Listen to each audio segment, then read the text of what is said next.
Hello everybody, welcome back to Nikki B TV. I know I've been gone for a while, but it's just because secondary school has been so busy with all the homework they've assigned. So today we're making gluten-free cupcakes. 250 grams of caster sugar, 250 grams of gluten-free self-raising flour, 1 tablespoon of vanilla extract, and 3 tablespoons of cocoa powder. For the icing, you will need 200 grams of icing sugar and butter at room temperature. And by the way, the 450 grams of butter is the 250 grams of butter and the 250 grams of butter all added together. The 250 grams of butter is for the actual cupcake mixture, and the other 200 grams is for the icing. First, we need to line our baking tray with some cupcake cases and preheat our oven to 180 degrees.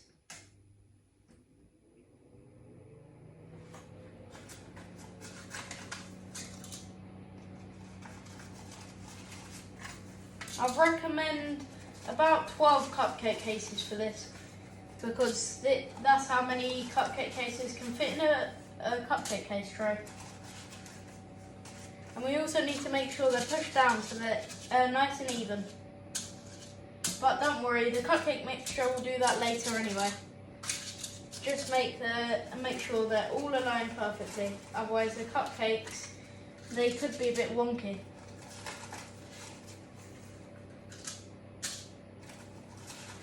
If you're wondering why we're making gluten-free pancakes, it's because my mum is allergic to gluten, so we need to make gluten-free. Otherwise, it's not going to be good. So we've put the cupcake cases in the baking tray and we've preheated the oven to 180 degrees. We need to cut the butter into cubes and then wait for it to get to room temperature. Then we're going to mix it with some caster sugar, 250 grams of caster sugar to be precise, which we already have measured out. Now guys, we've added the sugar and we just need to mix it in. So just mix it until light and fluffy. Okay guys, we mixed the butter and the sugar and it's turned out perfectly. Now you make a well in the middle and then you crack in an egg first. Make sure to get no shell in there. Tiny bit of shell. The trickiest part is to get the shell out. Yeah, you got the shell out.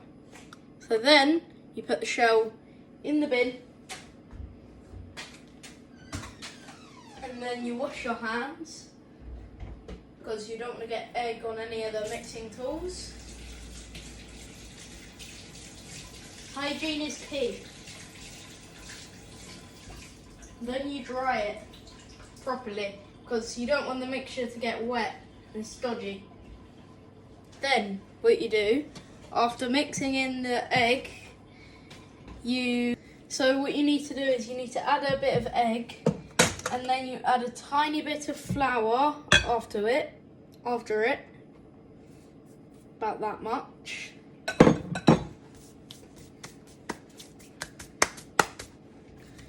And then you mix, and then you do that one at a time for the eggs, and then it will be perfect.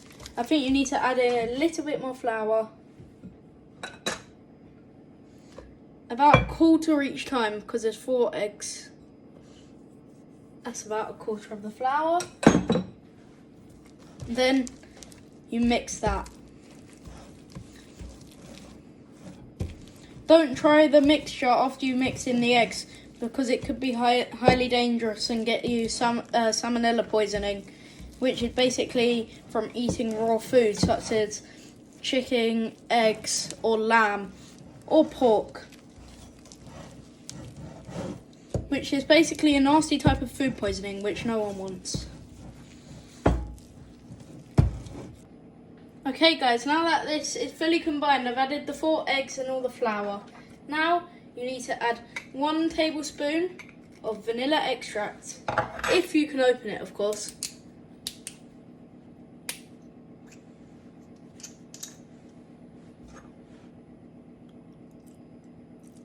Perfect. Put the lid back on, and then after that you add 3 tablespoons of cocoa powder.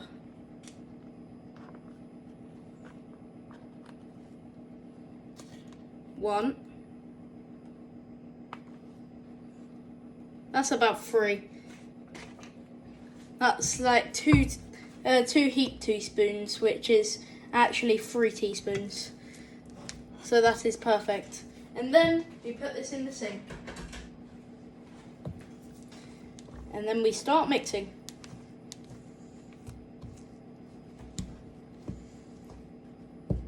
These are going to be some really chocolatey, nice gluten-free cupcakes. Just mix it until it's all good and combined.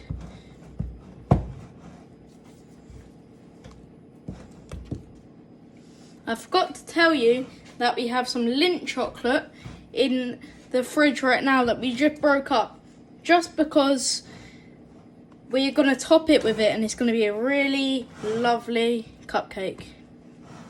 After the cupcakes are baked, we're going to start making the icing. And it's almost done. See you when it's done. Now guys, we perfectly mixed it all in.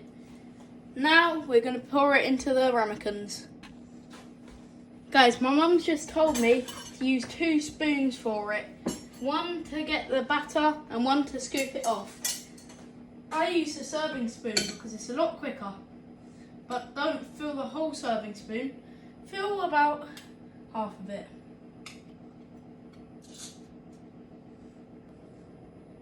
Perfect, all done. So we need to put these in the oven for 20 minutes.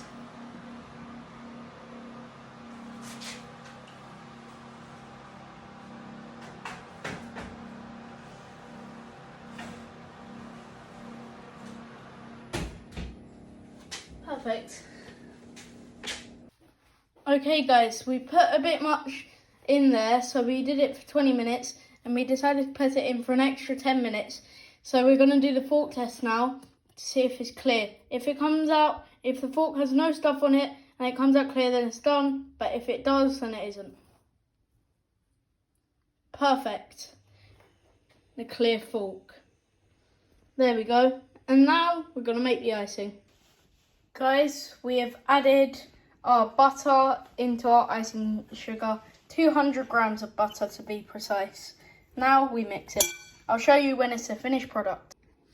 Guys, we made the icing with icing sugar, vanilla extract, cocoa powder and some butter.